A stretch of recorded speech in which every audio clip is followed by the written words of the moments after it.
Hello everyone, welcome to DC teachers academy. तो जैसा कि आपको पता है कि ओशिनोग्राफी हम स्टार्ट कर चुके हैं और उसका lecture number 1 major and minor oceanic relief features video हम ऑलरेडी अपलोड कर चुके हैं। तो आज का ये जो वीडियो है, आज के इस वीडियो में हम बात करेंगे टाइड्स के बारे में। इम्पॉर्टेंट टॉपिक है जो भी एग्ज़ाम्स आपके होते हैं सभी एग्ज़ाम के लिए। अगर आपको वीडियो पसंद आता है तो चैनल को सब्सक्राइब जरूर करिएगा। चलिए आगे बढ़ते हैं। तो देखिए टाइड्स क्या है। टाइड्स बेसिकली क्या है? Tides are the rise and fall of sea levels caused by the combined effect of gravitational forces exerted by the moon and the sun and the rotation of the earth। तो tides है क्या? Tides basically क्या होते हैं? जैसे हमारी oceans होते हैं, ओशियंस में जो वाटर का लेवल अगर बढ़ रहा है और नीचे जा रहा है तो बढ़ने और नीचे जाने को हम क्या कहते हैं? टाइड्स कहते हैं। ठीक है। अब ये टाइड्स जो वाटर का लेवल है वो बढ़ता क्यों है और नीचे क्यों जाता है? तो इसके पीछे कई सारे फैक्टर्स होते हैं, कई सारे फोर्सेस वर्क करते हैं। तो जो पहला फोर्सेस है वो है आपका gravitational forces and the gravitational forces exerted by the moon and sun and the second one is rotational of the earth. तो ये कुछ फोर्सेस हैं जिसके कारण हमारे टाइड्स डेवलप होते हैं। ठीक है। तो हम देखेंगे फैक्टर्स इंक्लूड टाइड्स। तो पहला जो फैक्टर है वो है मून का ग्रेविटेशन, जो कि ज़्यादा होता है एज कंपेयर टू सन की ग्रेविटेशन से, बिकॉज मून जो है अर्थ के पास में होता है और सन जो है as compare to moon earth से ज़्यादा दूर होता है। तो जो चीज़ ज़्यादा पास में होगी वो ज़्यादा ग्रेविटेशनल फोर्स लगाएगी और जो चीज़ दूर होगी वो कम ग्रेविटेशनल फोर्स लगाएगी। तो इसीलिए जो मून का ग्रेविटेशनल पुल होता है वो ज़्यादा इम्पैक्ट करता है किसके लिए? टाइड्स के डेवलप होने के लिए as compare to sun gravitational pull. ठीक है। And the third one is centrifugal force which acts opposite to the gravitational pull of the earth. ठीक है। तो ये तीन फैक्टर्स जो है इन्फ्लुएंस करते हैं टाइड्स को। तो यहाँ पे हम देखेंगे, तो देखिए सबसे पहले यहाँ पे देखिए सन है, ये हमारा मून है और ये हमारी अर्थ है। तो मून क्या करेगी? अर्थ के ऊपर जो वाटर है, वाटर को क्या करेगा? मून का ग्रेविटेशनल फोर्स अपनी तरफ खींचेगा।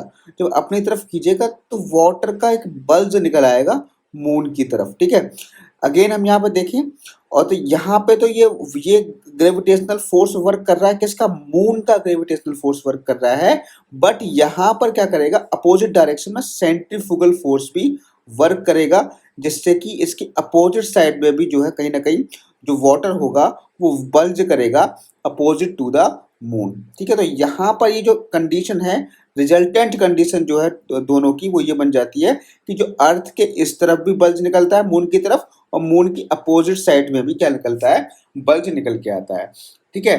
तो यहाँ पर हम बात कर लें कि टाइप्स ऑफ टाइड्स कितने प्रकार के होते हैं, और यहाँ पे ना अलग अलग जो है बेसिस होते हैं क्लासिफाई करने के टाइड्स को।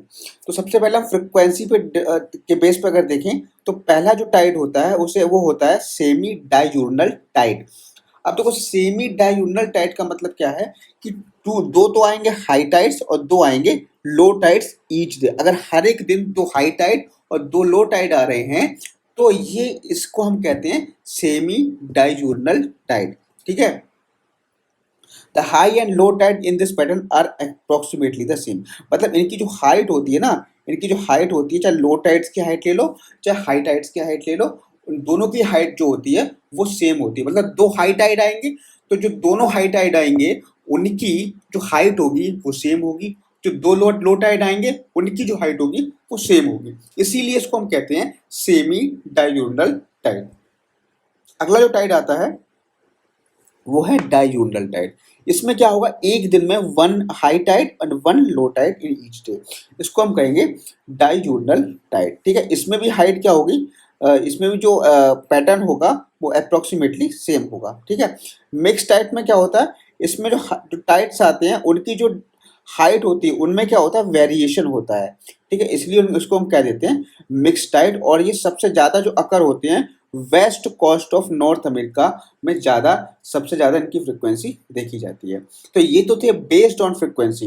अगर हम बात करें based on sun moon and earth position, because sun और जो मून का ग्रेविटेशनल फोर्स है वो भी एक अच्छा इम्पैक्ट डालता है टाइड्स को डेवलप होने के लिए। तो सबसे पहले हम बात करेंगे स्प्रिंग टाइड की। तो स्प्रिंग टाइड को हम पॉपुलरली इसको क्या कहते हैं, किंग टाइड भी कहते हैं, ठीक है। Refers to the springing forth of the tide during a new and full moon. अब देखो यहाँ पर हमने इसको क्या कह दिया, स्प्रिंग टाइड को हमने किंग टाइड कह दिया। और ये जो जनरली अकर होता है, this occurs twice each month, हर एक महीने में 2 बार डेवलप होता है। बिकॉज ये जो डेवलप होता है ये सिजगी की पोजीशन में डेवलप होता है। What is सिजगी? सिजगी में क्या होता है, जब अर्थ, मून और सन एक ही रेखा में होते हैं, एक ही लाइन में होते हैं, तो उसको हम सिजगी कहते हैं। और ये जो पोजीशन बनती है ये महीने में आपकी 2 बार बनेगी, एक तो न्यू मून वाले दिन बनेगी और एक आपकी फुल मून वाले दिन बनेगी। इसीलिए हर एक 15 डेज पर यानी मंथ में 2 बार आपको ये देखने को मिलता है स्प्रिंग टाइड, ठीक है। इसमें होता क्या है, इसमें जो स्प्रिंग टाइड को हम हाई टाइड भी कहते हैं। बिकॉज यहाँ पर अगर आप देखोगे, यहाँ पर इस कंडीशन में देखो, यहाँ पर न्यू मून है, यहाँ पे सन है, तो यहाँ पे क्या होगा, सन का अपना ग्रेविटेशनल फोर्स होगा अर्थ के ऊपर और मून का अपना ग्रेविटेशनल फोर्स होगा अर्थ के ऊपर। और दोनों का जो ग्रेविटेशनल फोर्स जब कंबाइन हो करके अर्थ के ऊपर लगेगा तो यहाँ पर जो बल्जिंग होगी वाटर की वो ज़्यादा होगी। बिकॉज दोनों का जो ग्रेविटेशनल फोर्स है वो कंबाइंड होकर के अर्थ के ऊपर लग रहा है, ठीक है। ऐसे ही यहाँ पर हम देख सकते हो, यहाँ पर फुल मून वाले कंडीशन में भी ये होगा। तो जो हाई टाइड होगा वो आपका महीने में 2 बार आएगा और आपका कब आएगा, न्यू मून पे आएगा और आपका फुल मून पे देखने को मिलेगा, ठीक है। तो ये चीज़ आपको ध्यान रखनी है। That high tides are little higher and low tides are little lower than average. These are called spring tides. ठीक है। तो कहने का मतलब हमारा ये हुआ कि यहाँ पर इस साइड में तो आपका आ जाएगा हाई टाइड, इस साइड में आपका आ जाएगा लो टाइड। यहाँ पे जो आएगा आपका लो टाइड आएगा, यहाँ पे आपका लो टाइड आएगा, इधर भी आपका क्या आएगा, हाई टाइड आएगा।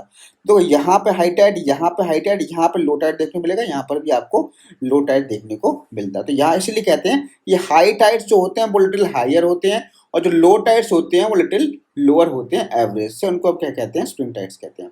अब देखो नीप टाइड क्या होता है। नीप टाइड जो है वो 7 डेज आफ्टर स्प्रिंग टाइड के बाद जो है अकर होता है। मतलब स्प्रिंग टाइड के अकर होने के 7 डेज बाद, तो 7 डेज बाद जो होगा यहाँ पर आपका आ जाएगा मून फर्स्ट क्वार्टर पोजीशन। तो इसमें इस कंडीशन में क्या होगा, इस कंडीशन में जो मून होगा, अर्थ होगा और सन की जो पोजीशन होगी वो 90 डिग्री के अप्रॉक्स होगी। तो यहाँ पर क्या होगा, यहाँ पर आपका gravitational force as compare to सिजकी की जो पोजीशन थी, यानी सिजकी की पोजीशन का मतलब हुआ कि जब आपके अर्थ, मून और सन जब एक ही सीधी रेखा में होते हैं उसको हम सिजकी कहते हैं। तो ये जो है यहाँ पर जो मून है, मून और अर्थ और सन के बीच में 90 डिग्री का एंगल बनना है। तो इस पोजीशन को हम क्या कहेंगे, नीप टाइड्स कहेंगे इस पोजीशन में। बिकॉज यहाँ पे जो सन लगाएगा अपनी तरफ खींचेगा और यहाँ पे मून अपनी तरफ खींचेगा, तो इसका जो रिजल्टेंट होगा वो, इसका रिजल्टेंट किस तरफ होगा, इसका रिजल्टेंट टाइड का जो होगा वो इस तरफ होगा। तो कहने का मतलब यहाँ पे जो टाइड आएगा उसको हम नीप टाइड कहेंगे, ठीक है। 7 डेज आफ्टर स्प्रिंग टाइड, तो ये जो अकर होता है स्प्रिंग टाइड के 7 डेज बाद होता है। और यहाँ पे सन और मून जो होते हैं वो राइट एंगल्स होते हैं to the each other. When this happens, the bulge of the ocean caused by the sun partially cancel out the bulge of the ocean caused by the moon. मतलब यहाँ पे ये हुआ कि ये सन अपनी तरफ इसको खींच रहा है और ये अपनी तरफ खींच रहा है, तो उसका जो रिजल्टेंट होगा वो इस तरफ होगा, बल्जिंग जो होगी वो इस तरफ होगी, ठीक है। ये चीज़ ध्यान रखनी है। तो this produces moderate tides known as deep tides. ये क्या होते हैं, मॉडरेट टाइड्स होते हैं, ना ज़्यादा लो होते ना ज़्यादा हाई होते हैं, मॉडरेट टाइड्स कहते हैं, इनको हम नीप टाइड भी कहेंगे। अब हम बात करेंगे मैग्नीट्यूड ऑफ टाइड्स के बारे में। तो देखो मैग्नीट्यूड ऑफ टाइड्स डिपेंड करेगा कि पोजीशन पेरिजी बन रही है या एपोजी बन रही है। पेरिजी क्या होता है, पेरिजी is the position when the distance between the earth and the moon is minimum, when the moon is nearest to the earth, तो उस कंडीशन को हम कहेंगे पेरिजी। तो इसमें क्या होगा, when the moon's orbit is closer to the earth, unusually high tide and low tide अगर, बिकॉज देखो यहाँ पे मैंने आपको बताया भी था कि जब मून, देखो मून का जो ग्रेविटेशनल फोर्स होता है ना वही मेन होता है। वही अगर मून अर्थ के बिल्कुल पास में है, जैसे ये अर्थ है और ये आपका मून है, तो ये क्या करेगा, ये अपनी तरफ खींचेगा, वाटर को, ठीक है। अगर ये पास, जितना ज़्यादा पास होगा, जितनी ज़्यादा डिस्टेंस कम होगी, उतना ही ज़्यादा फोर्स लगाएगा।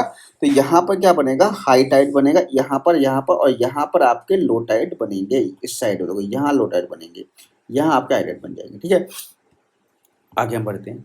When the moon is farthest from the earth, the moon's gravitational force is limited and the tidal ranges are less than average heights. अब होता क्या है, जब मून जो होगा दूर होगा, उस कंडीशन को क्या कहेंगे हम, एपोजी कहेंगे। और इस कंडीशन में क्या होता है, टाइडल रेंज होती है वो कम होती है देन द एवरेज हाइट, ठीक है। तो ये चीज आपका यहाँ पर हो गया। आगे हम बढ़ते हैं। इम्पोर्टेंट ऑफ टाइड्स क्या है, देखो इनका इम्पोर्टेंस क्या होता है। इम्पोर्टेंस है, पहला है ओशियन लाइफ। अब देखो होता क्या है, इससे जो टाइड्स होते हैं, टाइड्स से क्या होती हैं, जो ऑर्गेनिज्म होते हैं जैसे फिशेज हैं, यहाँ पर जो है, और कई सारे जो मेटल्स होते हैं, मिनरल्स होते हैं, वो ऊपर आ जाते हैं, किनारों पर आ जाते हैं, ठीक है। तो फिशिंग अच्छी हो जाती है, या कई सारे मिनरल्स हमें मिल जाते हैं। फूड एंड हैबिटेट सोर्स भी होता है, तो कई सारे क्रिएचर्स हैं, क्रैब, जो म्यूजिल्स हैं और स्नेल्स हैं और सीवीड्स हैं, वो जो है आपके टाइड्स के कारण किनारों पर आ जाते हैं, जिससे कि हमें आसानी से वहाँ पर रीच मिल जाती है, ठीक है। Moderate temperature, the tides and the tidal currents mix Arctic water with that can not absorb sunlight when compared with the warm tropic water. इससे होता क्या है, इससे जो है आपका टाइड से होता क्या है, जो आपकी ये टेम्परेचर को बैलेंस करने का काम भी करते हैं टाइड्स, ठीक है। अगला है रिमूव्स पॉल्यूशन। रिमूव्स पॉल्यूशन मतलब ये आपके पॉल्यूशन को भी रिमूव करते हैं बाय डिसिल्टिंग सेडिमेंट्स, ठीक है। जो है सेडिमेंट्स को, ये जो सेडिमेंट्स होते हैं, वो जब वहाँ पर वाटर नहीं पहुँच पाता है, तो जब वाटर वहाँ पहुँचता है तो वो पॉल्यूशन, वहाँ पे जो पॉल्यूशन होता है उसको ख़त्म कर देता है। मैंग्रोव्स में भी ये आपके ग्रोथ में हेल्प करते हैं और नेविगेशन में भी इनका बहुत बड़ा रोल होता है। तो ये थे आपके टाइड्स, ठीक है। अब यहाँ पर अगर हम बात कर लें टाइडल बोर क्या होता है, टाइडल बोर क्या है, tidal bore occurs along a coast where a river empties into a ocean और सी। टाइडल बोर कहाँ अकर होता है, occur along a coast where a river empties into a ocean और सी। ये जो है आपके, जैसे मान के चलो ये लैंड है, ये लैंड है, यहाँ पर एक रिवर है, तो यहाँ पर क्या होगा, जब ओशन का वाटर इस रिवर में घुस जाता है, तो ये आपका ना अंदर की तरफ इसको काटता रहता है, तो इसको हम क्या कहते हैं, टाइडल बोर कहते हैं, ठीक है। तो ये चीज़ आपको ध्यान रखनी है। तो आज के वीडियो में ये आपका टाइड्स वाला जो कंसेप्ट था वो आई थिंक आपको क्लियर हो गया होगा। अब देखो एक चीज़ यहाँ पे और इम्पॉर्टेंट है, ये चीज़ ध्यान रखना है। तो यहाँ पे एक चीज़ ध्यान रखनी है, ऑल्दो टाइड्स अगर ट्वाइस ए डे, मतलब टाइड्स जो है एक दिन में 2 बार अकर होते हैं, लेकिन इनका इंटरवल एग्जैक्टली 12 घंटे नहीं होता है। इनका जो इंटरवल होता है, हर एक टाइड 12 घंटे 25 मिनट के बाद में अकर होता है, ठीक है। तो ये चीज़ आपको ध्यान रखनी है। क्यों होता है, क्योंकि ये जो टाइड्स का जो टाइम होता है ना, वो ल्यूनर साइकिल पे चलता है। ल्यूनर की जो एक साइकिल पूरी होती है, वो जो है आपका 24 आवर्स 50 मिनट्स पूरा करने में टाइम लेता है हमारा मून। तो ये चीज़ आपको ध्यान रखनी है। इसीलिए जो टाइड्स अकर होता है वो एग्जैक्टली 12 घंटे के बाद नहीं होता है, 12 घंटे 25 मिनट के बाद में अकर होता है। ये चीज़ आपको ध्यान रखनी है, ठीक है। तो आई थिंक अब यह वीडियो आपको क्लियर हो गया होगा। आज की वीडियो में सिर्फ इतना ही, मिलेंगे नेक्स्ट वीडियो में। Thank you.